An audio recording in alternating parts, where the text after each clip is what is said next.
ನಮಸ್ಕಾರ. ಚಂದನ ವಾಹಿನಿಯ ಎಲ್ಲ ವೀಕ್ಷಕರಿಗೂ ಅಂತಾರಾಷ್ಟ್ರೀಯ ಮಹಿಳಾ ದಿನಾಚರಣೆಯ ಹಾರ್ದಿಕ ಶುಭಾಶಯಗಳು. ಆತ್ಮೀಯ ವೀಕ್ಷಕರೇ, ಮಹಿಳಾ ದಿನಾಚರಣೆಯ ವಿಶೇಷ ಕಾರ್ಯಕ್ರಮ ನೀನೇ ನಿರುಪಮ.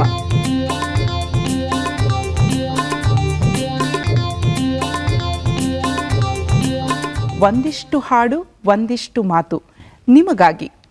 ಹಾಗಾದರೆ ಮಾತನಾಡುವ ಸಲುವಾಗಿ ಇವತ್ತು ನಮ್ಮೊಟ್ಟಿಗೆ ಯಾರಿದ್ದಾರೆ, ಅವರ ವಿಚಾರವನ್ನು ತಿಳಿಸುವಂತಹ ಪ್ರಯತ್ನ. WPS ಸಮೂಹ ಸಂಸ್ಥೆಗಳ ನಿರ್ದೇಶಕರು, ಅಂತಾರಾಷ್ಟ್ರೀಯ ಮಹಿಳಾ ಸಮೂಹ ವಿಭಾಗದ, ಅದರಲ್ಲಿಯೂ ದಕ್ಷಿಣ ವಿಭಾಗದ ಪ್ರಾದೇಶಿಕ ನಿರ್ದೇಶಕರು, ವಾಗ್ಮಿಗಳು, ಚರ್ಚೆಯಲ್ಲಿ ಇವರದ್ದೇ ಮೇಲುಗೈ, ಸಂಶೋಧಕಿ, ಕಲಾವಿದೆ ಕೂಡ ಹೌದು. ಅವರೇ ನಮ್ಮ ನಿಮ್ಮೆಲ್ಲರ ಪ್ರೀತಿಯ ಡಾಕ್ಟರ್ ಹೇಮಲತಾ ಎಸ್ ಮೂರ್ತಿ. ಹೇಮಾ, ಕಾರ್ಯಕ್ರಮಕ್ಕೆ ಪ್ರೀತಿಯ ಸ್ವಾಗತ ತಮಗೆ. ಥ್ಯಾಂಕ್ ಯು ಸಂಧ್ಯಾ.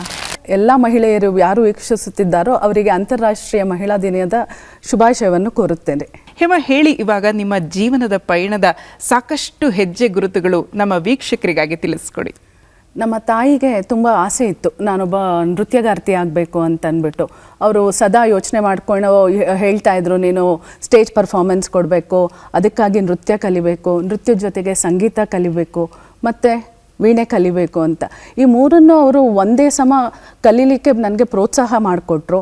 ನಾನು ನೃತ್ಯದಲ್ಲಿ ವಿದ್ವತ್ವರೆಗೂ ಕಲಿತೆ ಮತ್ತು ಅಲ್ಲಿ ಜೂನಿಯರ್ ಮತ್ತು ಸೀನಿಯರ್ ಎಕ್ಸಾಮ್ಸ್ಗಳನ್ನು ತಗೊಂಡೆ.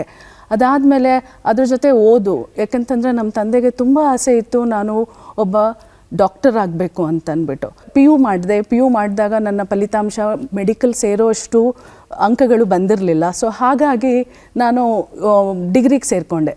ಅದು microbiology field, so paramedical field ಆಗಿದ್ದರಿಂದ ಎಲ್ಲೋ ವೈದ್ಯಕೀಯ ಕ್ಷೇತ್ರಕ್ಕೆ ಇಂಪಾರ್ಟೆಂಟಾಗಿ ಅದು ಸಮನಾಗಿರುತ್ತೆ ಅಂತಂದ್ಬಿಟ್ಟು. MSc ಮಾಡಬೇಕಾದ್ರೆ ಇಮ್ಯುನಾಲಜಿ ಅನ್ನೋ ಒಂದು ಸಬ್ಜೆಕ್ಟ್ ಇತ್ತು. ಮುಂದಕ್ಕೆ ಏನು ಮಾಡಬೇಕು ಅಂತ ಯೋಚನೆ ಮಾಡ್ತಿದ್ದಾಗ ನನಗೆ ನನ್ನ ಗೈಡ್ ಆದವರು ಡಾಕ್ಟರ್ ರಾಮಚಂದ್ರ ಅನ್ನೋರು. ಸಂಶೋಧನೆ ಅಂತಂದರೆ ಪ್ರತಿಯೊಂದರಲ್ಲೂ ನಾವು ಸಂಶೋಧನೆ ಮಾಡ್ಬೋದು. ಆಗ ನನಗೆ ಸರ್ವೇ ಸಾಮಾನ್ಯವಾದ ಒಂದು ಟೊಮ್ಯಾಟೊ. ಹೇಮಾ, ಇದ್ರ ಬಗ್ಗೆ ನಾನೊಂದಿಷ್ಟು ಮಾತನಾಡಲೇಬೇಕು. ಈ ಒಂದು ವಿದ್ಯಾಭ್ಯಾಸ, ಈ ಜರ್ನಿ ನಾವು ನೋಡ್ತಿದ್ದಾಗ, ಗಮನಿಸ್ತಿದ್ದಾಗ, ನಿಮ್ಮ ಮಾತನ್ನು ಆಲಿಸ್ತಿದ್ದಾಗ ನಮ್ಮ ನಾಡಿನ ಪ್ರಖ್ಯಾತ ಕವಿಗಳು ಡಾಕ್ಟರ್ HS ವೆಂಕಟೇಶ್ ಮೂರ್ತಿಯವರ ಒಂದು ಸಾಲು ನೆನಪಾಗುತ್ತೆ. ಯಾರು ನಿನಗೆ ಸಮ, ನೀನೇ ನಿರುಪಮ ಅನ್ನುವಂತಹ ಸಾಲು. ಬನ್ನಿ, ಈ ಒಂದು ಗೀತೆಯನ್ನು ನಾವು ನೀವೆಲ್ಲರೂ ಆಸ್ವಾದಿಸೋಣ.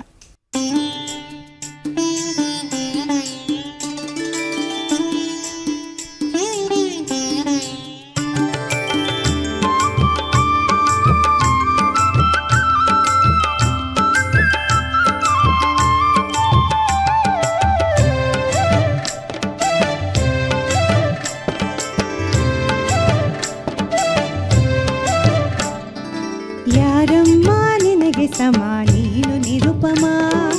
ಯಾರಮ್ಮ ನಿನಗೆ ಸಮ, ನೀನು ನಿರುಪಮ. ಯಾರಮ್ಮ ನಿನಗೆ ಸಮ, ನೀನು ನಿರುಪಮ. ಯಾರಮ್ಮ ನಿನಗೆ ಸಮ, ನೀನು ನಿರುಪಮ. ನಿನ್ನ ಕಣ್ಣ ನೋಟಕ್ಕೆ ರಾಶಿ ರಾಶಿ ತಾರೆಗಣ್ಣ, ನಿನ್ನ ಕಣ್ಣ ನೋಟಕ್ಕೆ ರಾಶಿ ರಾಶಿ ತಾರೆಗಣ್ಣ, ಬಾನು ಕೂಡ ಅಲ್ಲ ಸಮ. ನೀನು ನಿರುಪಮ, ನೀನು ನಿರುಪಮ, ನೀನು ನಿರುಪಮ, ಓ ನೀನು ನಿರುಪಮ. ಯಾರಮ್ಮ ನಿನಗೆ ಸಮ, ನೀನು ನಿರುಪಮ. ಯಾರಮ್ಮ ನಿನಗೆ ಸಮ, ನೀನು ನಿರುಪಮ.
ನಿರುಪಮ ಯಾರಮ್ಮ ನಿನಗೆ ಸಮ ನೀನು ನಿರುಪಮ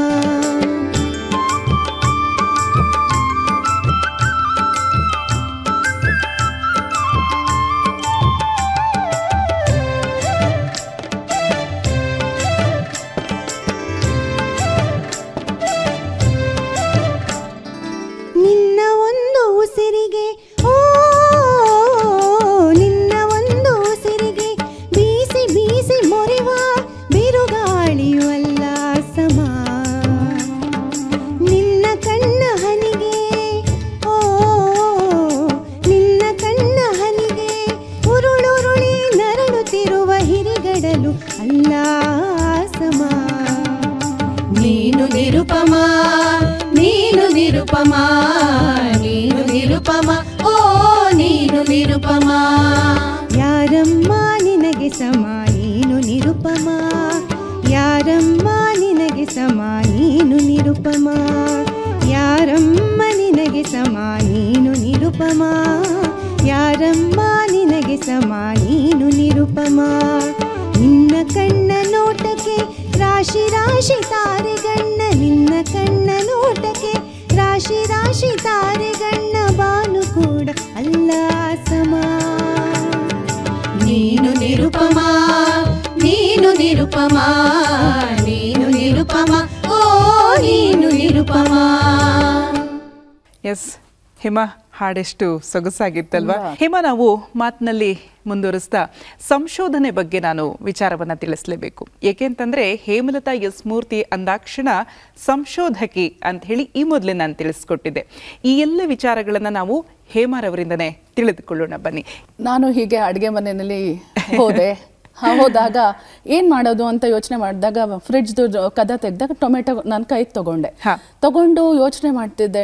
ಇದು ಎಲ್ಲರೂ ಪ್ರಪಂಚದಾದ್ಯಂತ ಉಪಯೋಗಿಸುವಂಥ ಒಂದು ಸರ್ವೇ ಸಾಮಾನ್ಯವಾದ ಕ್ರಾಪ್. ಇದನ್ನು ನಾನು ಯಾಕೆ ಸಂಶೋಧನೆಗೆ ಉಪಯೋಗಿಸ್ಕೋಬಾರ್ದು ಅಂತ ಒಂದು ಯೋಚನೆ ಬಂತು. ಆಗ ನಾನು ಇಮಿಡಿಯೇಟಾಗಿ ನಮ್ಮ ಡೈರೆಕ್ಟ್ರಿಗೆ ಫೋನ್ ಮಾಡಿಬಿಟ್ಟು, ಸರ್ ನಾನು ಒಂದು ಟೊಮೆಟೊ ಕ್ರಾಪಲ್ಲಿ ಏನು ರಿಸರ್ಚ್ ಮಾಡಿದ್ರೆ ಅದನ್ನು ಹೆಂಗೆ ತೊಗೊಂಡು ಹೋಗ್ಬೋದು ಅಂತ ಯೋಚನೆ ಮಾಡ್ತಾ ಇದ್ದಾಗ ನಮ್ಮ ಡಾಕ್ಟರ್ ರಾಮಾನುಜನ್ ಸರ್ ಅವರು ಹೇಳಿದ್ರು, ನೀನು ಯಾಕೆ ಇದ್ರ ಬಗ್ಗೆ ಟಿ ಎಮ್ ವಿ ಅಂದರೆ ಟೊಬ್ಯಾಕೊ ಮೊಸಾಯಿಕ್ ವೈರಸ್, ಅದರದ್ದು ಒಂದು ಸರ್ವೇ ಸಾಮಾನ್ಯ ಈಗ ಈ ಟೊಮೆಟೊ ಮೇಲೆ ಬೇಗ ಅದು ಕಾಯಿಲೆ ಕಾಣಿಸ್ಕೊತಿದೆ.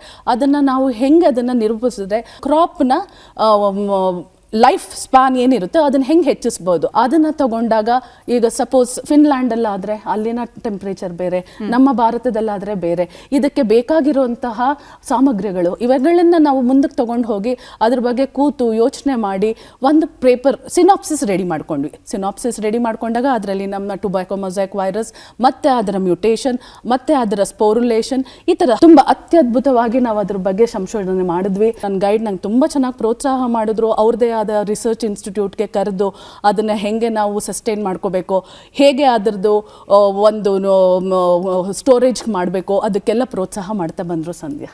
BM ಶ್ರೀಕಂಠಯ್ಯರವರು ಕರುಣಾಳು ಬಾಬೆಳಕೆ ಮುಸುಕಿದಿ ಮಬ್ಬಿನಲ್ಲಿ ಕೈ ಹಿಡಿದು ನಡೆಸೆನ್ನನು ಅನ್ನುವಂತಹ ಅದ್ಭುತವಾದಂತಹ ಸಾಲನ್ನ ನಮಗಾಗಿ ಅಂದ್ರೆ ನಮ್ಮಂತಹ ಶ್ರೋತೃಗಳಿಗಾಗಿ ಕೊಟ್ಟಿದ್ದಾರೆ. ಬನ್ನಿ ಹೇಮಾ, ಈ ಒಂದು ಹಾಡನ್ನ ನಾವು ನೀವೆಲ್ಲರೂ ಆನಂದಿಸೋಣ. ಖಂಡಿತ.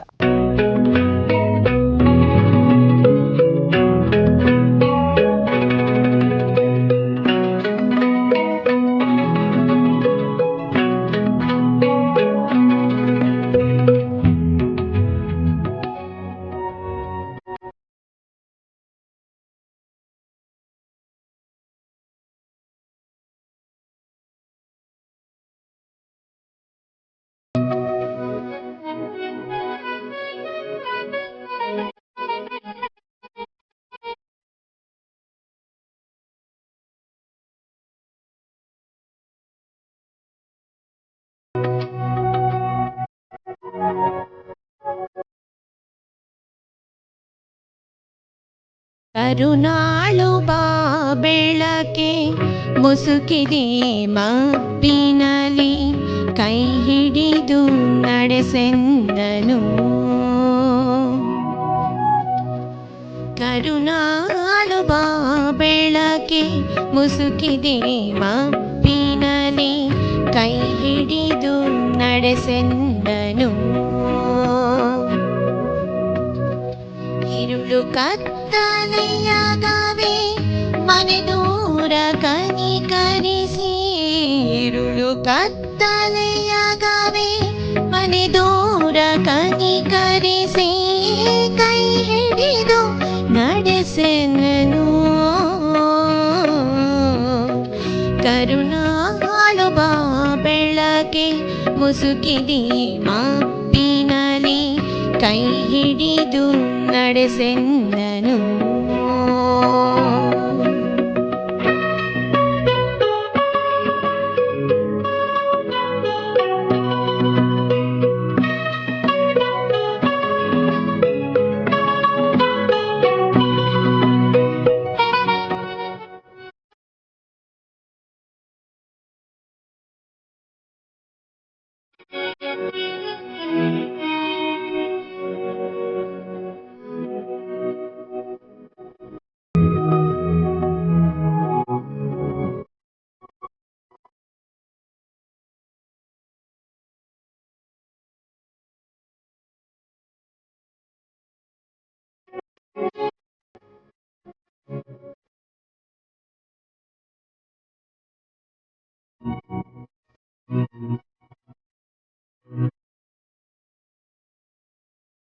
ಹೇಳಿ ನನ್ನಡಿಯೇಡಿಸು ಬಲದೂರ ನೋಟವನು ಕೆಳ ನೋಡದೆ ಸಾಕು ನನಗೊಂದು ಹೆಜ್ಜೆ ಹೇಳಿ ನನ್ನಡಿಯೇಡಿಸು ಬಲದೂರ ನೋಟವನು ಕೆಳ ನೋಡದೆ ಸಾಕು ನನಗೊಂದು ಹೆಜ್ಜೆ ಮುನ್ನ ಇಂತಿರದಾದೆ ನಿನ್ನ ಬೇಡದೆ ಹೋದೆ ಮುನ್ನ ಇಂತಿರದಾದೆ ನಿನ್ನ ಬೇಡದೆ ಹೋದೆ ಕೈ ಹಿಡಿದು ನಡೆಸೆನ್ನನು ಕರುಣಾಳು ಬಾ ಬೆಳಕೆ ಮುಸುಕಿದೆ ಮಬ್ಬಿನಲಿ ಕೈ ಹಿಡಿದು ನಡೆಸೆನ್ನನು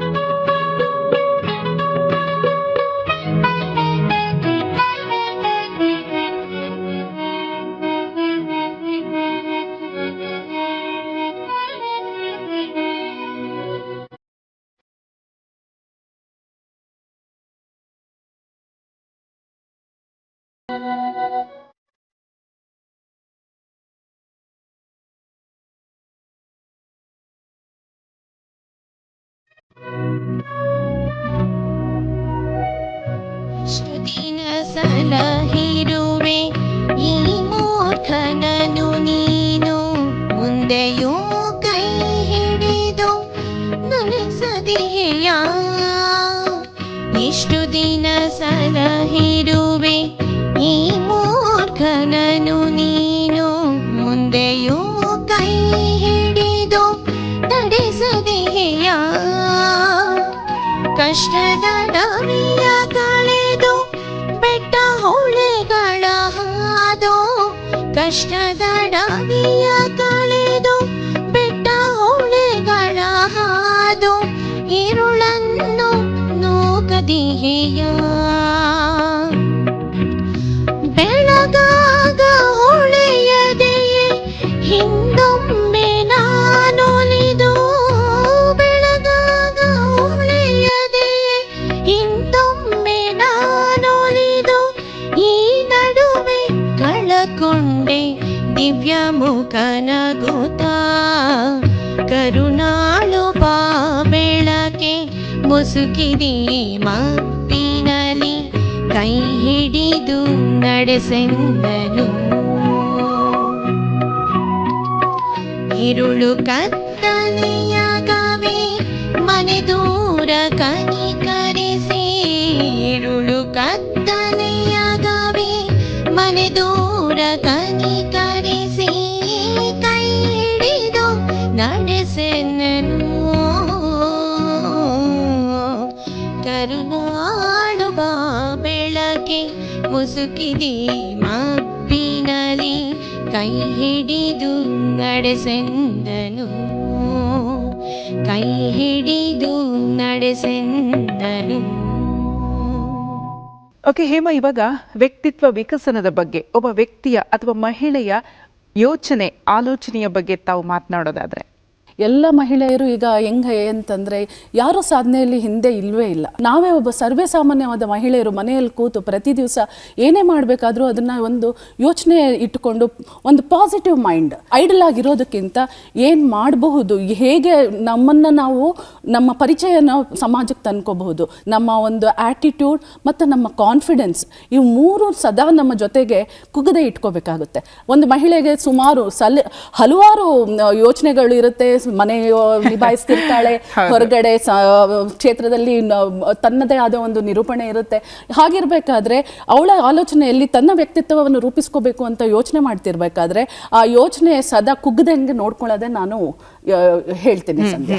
ನೀವು ಮಹಿಳಾ ಸಬಲೀಕರಣದ ಬಗ್ಗೆ ಮಾತನಾಡೋದಾದ್ರೆ ಏನ್ ಹೇಳಲಿಕ್ಕೆ ಬಯಸ್ತೀರಿ? ಈಗ ನಾನು ಒಂದು ಸೋಲಿಗರ್ಸ್ ಪ್ರಾಜೆಕ್ಟ್ ಮಾಡ್ತಾ ಇದ್ದೆ BRHealth ಅಲ್ಲಿ.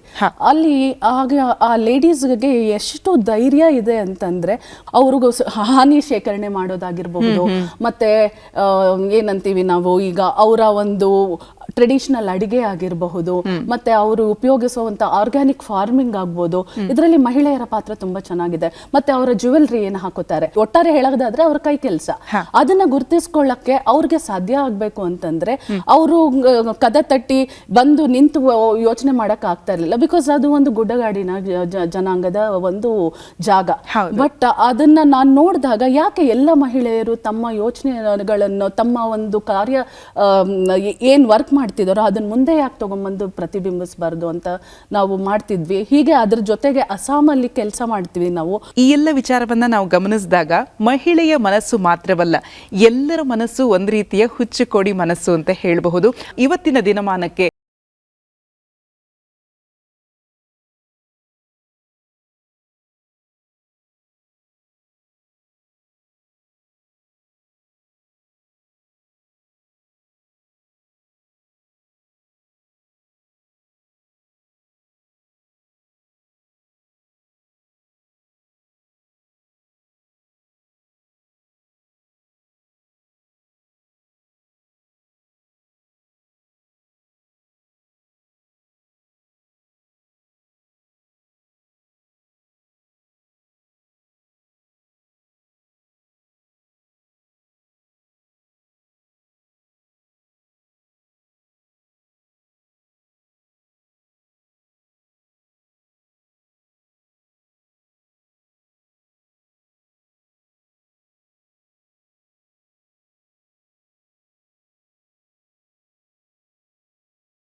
ಬಗ್ಗೆ ಮತ್ತಷ್ಟು ವಿಚಾರನ ತಿಳಿಸಿ.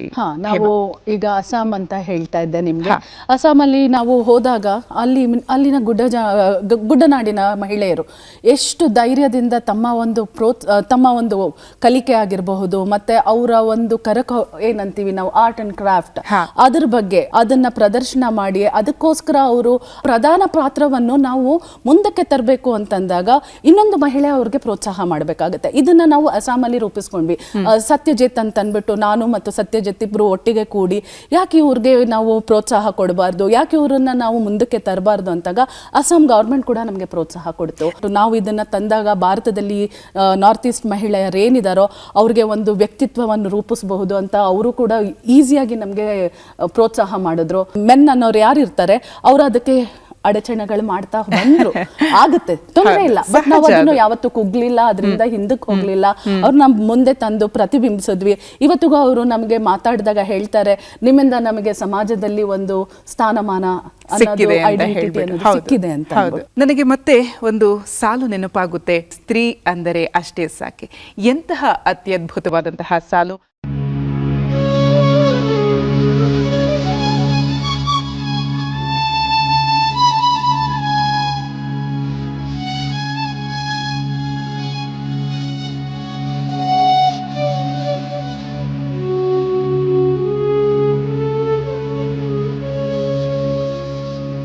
ಆಕಾಶದ ನೀಲಿಯಲ್ಲಿ ಚಂದ್ರ ತಾರೆ ತೊಟ್ಟಿಲಲ್ಲಿ, ಆಕಾಶದ ನೀಲಿಯಲ್ಲಿ ಚಂದ್ರ ತಾರೆ ತೊಟ್ಟಿಲಲ್ಲಿ, ಬೆಳಕಾನಿಟ್ಟು ತೂಗಿದಾಕೆ ಬೆಳಕಾನಿಟ್ಟು ತೂಗಿದಾಕೆ, ನಿನಗೆ ಬೇರೆ ಹೆಸರು ಬೇಕೇ, ನಿನಗೆ ಬೇರೆ ಹೆಸರು ಬೇಕೇ, ಸ್ತ್ರೀ ಸ್ತ್ರೀ ಎಂದರೆ ಅಷ್ಟೇ ಸಾಕಿ.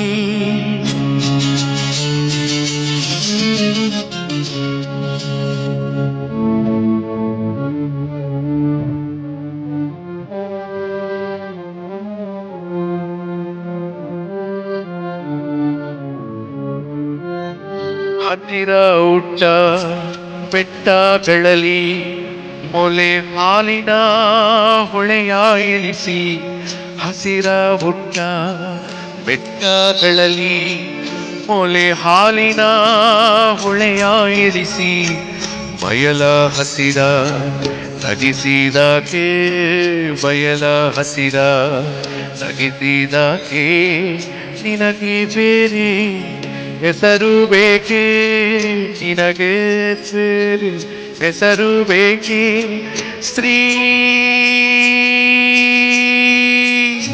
ಸ್ತ್ರೀ ಎಂದರೆ ಅಷ್ಟೇ ಸಾಕಿ.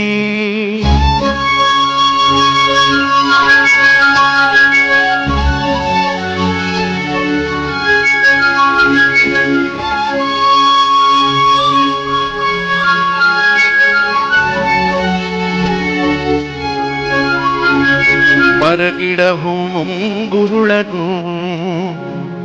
ತಂಗಾಳಿಯ ಬೆರಳು ಸವರಿ, ಮರಗಿಡ ಹೂಗುರುಳನು ತಂಗಾಳಿಯ ಬೆರಳು ಸವರಿ, ಹಕ್ಕಿ ಕಿಲಕಿ ಹಿಡಿಸಿದಾಕೆ ಹಕ್ಕಿ ಕಿಲಕಿ ಹಿಡಿಸಿದಾಕೆ, ನಿನಗೆ ಬೇರೆ ಹೆಸರು ಬೇಕೇ, ನಿನಗೆ ಹೆಸರು ಬೇಕೇ, ಸ್ತ್ರೀ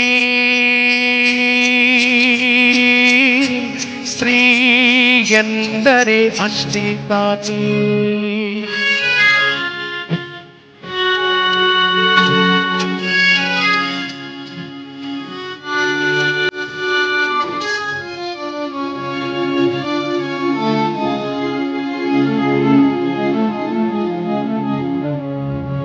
ಮನೆ ಮನೆಯಲ್ಲಿ ದೀಪ ಮುಡಿಸಿ, ಹೊತ್ತಿಗೆ ಅನ್ನ ಉಣಿಸಿ, ಮನೆ ಮನೆಯಲ್ಲಿ ದೀಪ ಮುಡಿಸಿ, ಹೊತ್ತಿಗೆ ಅನ್ನ ಉಣಿಸಿ, ಸಂಜೆ ಮಗುವ ತಂದೆ ಮಗುವ ರಬ್ಬಿದಾಕೆ ತಂದೆ ಮಗುವ ರಬ್ಬಿದಾಕೆ ನಿನಗೆ ಬೇರೆ ಹೆಸರು ಬೇಕೆ ನಿನಗೆ ಹೆಸರು ಬೇಕೆ ಸ್ತ್ರೀ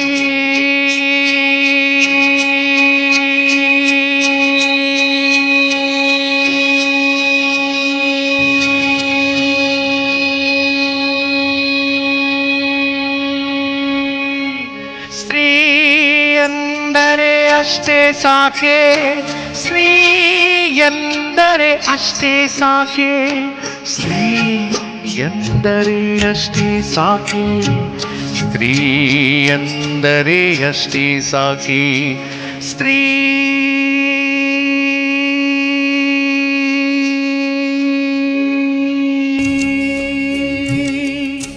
ನಾವು ಮಾತನಾಡ್ತಾ ಇದ್ವಿ ಎಷ್ಟೋ ವಿಚಾರಗಳು ಮಹಿಳಾ ದಿನಾಚರಣೆಯ ಅಂಗವಾಗಿ ಮಹಿಳೆ ಅಂದಾಕ್ಷಣವೇ ತಮಗೆ ಏನು ಹೇಳಬೇಕು ಅಂತ ಹೇಳಿ ಅನಿಸುತ್ತೆ? ನನಗೆ ಮಹಿಳೆ ಅಂದ ತಕ್ಷಣ ಪವರ್. ಎಸ್, ಒಂದೇ ವರ್ಡಲ್ಲಿ ಪವರ್ ಅಂತಾನೆ ಹೇಳೋದು ಅಲ್ವಾ? ಎಲ್ಲ ಕಡೆನೂ ಅವಳು ಇರಲೇಬೇಕು. ಖಂಡಿತ. ಮಹಿ ಅಂತಂದ್ರೆ ಭೂಮಿ, ಇಳೆ ಅಂತಂದ್ರೂ ಕೂಡ ಭೂಮಿ. ಹಾಗಾಗಿ ಈ ಮಹಿಳೆ ಅನ್ನುವಂತಹ ಪದ ಇದೆಯಲ್ಲ, ಭೂಮಿ ತೂಕದ ಶಕ್ತಿಯನ್ನ ತೋರ್ಪಡಿಸುತ್ತೆ ಅಂತ ಹೇಳ್ತಾರೆ. ಅವಳು ಏನು ಬ್ಯಾಲೆನ್ಸ್ ಮಾಡ್ತಿರ್ತಾಳೆ, ಸೊಸೈಟಿಗೋಸ್ಕರ ಅವಳು ಫೇಸ್ ಏನು ಕೊಡ್ತಾಳೆ, ಮನೆಯಲ್ಲಿ ಅವಳು ತಗೊಳ್ಳೋ ಅಂಥ ಒಂದು ಚಾಲೆಂಜಸ್ ಏನಿರುತ್ತೆ ಅವನ್ನ ಬ್ಯಾಲೆನ್ಸ್ ಮಾಡಿ ಅವಳು ಹೊರಗಡೆ ಬಂದು ನಿಂತು ಅವಳನ್ನು ಅವಳು ರೂಪಿಸ್ಕೊತಾ ಇರಬೇಕಾದ್ರೆ, ಯಾಕೆ ನಾನು ಇಲ್ಲಿ ಸಪೋರ್ಟ್ ಸ್ಟಾಫ್ ಅಂತಂದೆ ಅಂತಂದರೆ, ಆ ಮಹಿಳೆಯರು ಕೂಡ ಸರ್ವೇ ಸಾಮಾನ್ಯವಾಗಿ ತಮ್ಮ ನಗುಮುಖವನ್ನು ಇಟ್ಕೊಂಡು ಬರ್ತಾರೆ, ಕಾನ್ಫಿಡೆಂಟ್ ಆಗಿ ಏನು ಮಾಡಬೇಕು ಆ ಕೆಲಸಗಳನ್ನ ಮಾಡ್ತಿರ್ತಾರೆ. ನಾವು ಈಗ ದೊಡ್ಡ ದೊಡ್ಡ ಪೊಸಿಷನಲ್ಲಿರೋಂಥ ಮಹಿಳೆಯರಾದರೆ ಏನಾಗುತ್ತೆ, ನಾವು ಸ್ಟ್ಯಾಂಡರ್ಡ್ ಆಗಿ ಬಂದು ನಿಂತ್ಬಿಟ್ಟು ಹೀಗೆ ಇದೆ ಅಂತ ಹೇಳ್ಬಿಡ್ತೀವಿ. ಸಪೋರ್ಟ್ ಸ್ಟಾಫ್ ಅಂತ ನಾವೇನು ಹೇಳ್ತೀವಿ, ಅವ್ರುಗಳು ತುಂಬಾ ಸರಾಗವಾಗಿ ನಮ್ಮನ್ನು ಮುಂದಕ್ಕೆ ತರೋದಕ್ಕೆ ಸಹಾಯ ಮಾಡ್ತಾರೆ. ಆಮೇಲೆ ಹೇಮ, ಇನ್ನೊಂದು ವಿಚಾರ ಇಲ್ಲಿ, ಮಹಿಳೆ ಯಾವುದೇ ಕೆಲಸ ಮಾಡಬೇಕಾದ್ರೆ ಹಿಂಜೋದಿಲ್ಲ, ಅಂಜಿಕೆ ಇರೋದಿಲ್ಲ. ಏನು ಹೇಳ್ತೀರಾ ತಾವು? ಖಂಡಿತವಾಗ್ಲೂ ದಿಟ್ಟ ಮನಸ್ಸು. ಯಾಕಂತಂದರೆ ಈಗ ಮಹಿಳೆಯ ಗೌರವ ನಾವು ಯಾವಾಗ ಮುಂದಕ್ಕೆ ಇಡ್ತೀವೋ ಆಗ ನಮ್ಮ ಸಾಧನೆ ಯಾರದೇ ಆಗಿರ್ಬೋದು ಖಂಡಿತ ಕುಗ್ಗೋದಿಲ್ಲ, ಎಲ್ಲೂ ಅದರಿಂದ ನಾವು ಹಿಂದೆ ಬರೋದೇ ಇಲ್ಲ. Okay, fine. ಈಗ ನೀವು ಇಷ್ಟೆಲ್ಲ ವಿಚಾರಗಳನ್ನು ತಿಳಿಸ್ಕೊಟ್ರಿ. ನನಗೆ ತುಂಬ ಖುಷಿಯಾಗಿದ್ದು ಇವತ್ತು ನಿಮ್ಮ ಜೊತೆ ಮಾತನಾಡಿದ್ದು. ಯಾಕೆ ಅಂತ ಹೇಳ್ತೀರಾ? ಈ ಎಲ್ಲ ಸಾಧನೆಯ ಹಿಂದೆ ನಿಮ್ಮಲ್ಲಿ ಇರುವಂತಹ ದೃಢ ನಿರ್ಧಾರ, ನಿಮ್ಮ ಶಕ್ತಿ, ಇದೆಲ್ಲವೂ ಕೂಡ ಸಮಾಜದಲ್ಲಿ ತೋರುತ್ತೆ. ಜೊತೆಗೆ ಒಂದಿಷ್ಟು ಹಾಡುಗಳು ಹೇಮ ನಿಮಗೂ ಕೂಡ ಖುಷಿ ಆಯಿತು ಅಂತ ಹೇಳಿ ನಾನು ಭಾವಿಸ್ತಾ, ಇವತ್ತಿನ ನೀನೇ ನಿರುಪಮ ಕಾರ್ಯಕ್ರಮದಲ್ಲಿ ವಿಶೇಷ ಅತಿಥಿಯಾಗಿ ಬಂದಂತಹ ಡಾಕ್ಟರ್ ಎಸ್ ಹೇಮಲತಾ ಮೂರ್ತಿ ಅವರಿಗೆ ಇದು ನಾನು ಧನ್ಯವಾದಗಳನ್ನು ಅರ್ಪಿಸ್ತೀನಿ.